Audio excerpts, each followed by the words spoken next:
All right, we're going to bring you some breaking news just coming into us now here in Aljazera that Pope Francis, the first Latin American leader of the Roman Catholic Church, has died.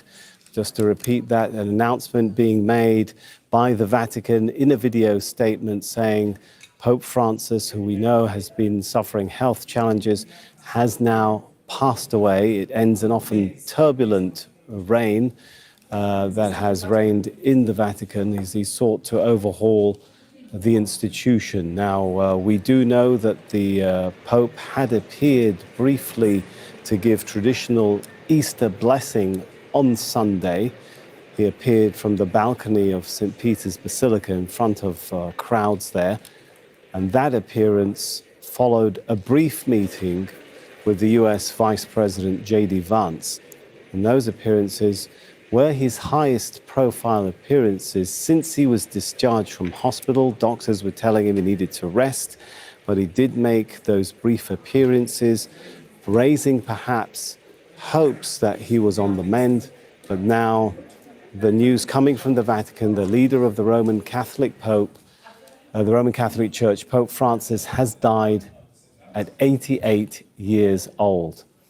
Well, he was born in Argentina, the first Latin American to take the post, as I mentioned. Pope Francis, broadly popular, appealing to both conservatives with his orthodox views on religious doctrine and reformers with his liberal views on social justice.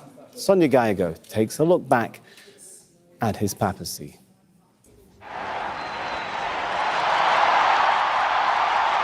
As soon as he stepped out onto the balcony of St. Peter's Basilica, Pope Francis made history.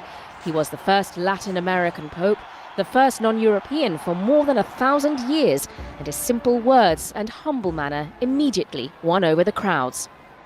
Buonasera. As Cardinal Bergoglio, the Archbishop of Buenos Aires, he had witnessed firsthand the hardships faced by the poor, and from the start, the new pope showed the world the humble side of the papacy. He chose Francis as his papal name, inspired by St. Francis of Assisi, the son of a wealthy merchant who chose instead to live a life of poverty.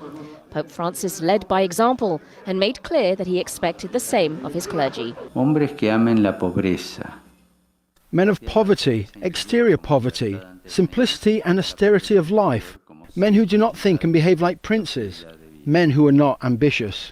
I think he was a pope of the developing world. He was a pope of the poor. He was a pope who spoke to and from the margins of society, and who was very conscious of the gaps which exist in society and the way that people erect barriers between themselves. And I think he, more than any pope I can think of in modern times, was able to speak over those barriers.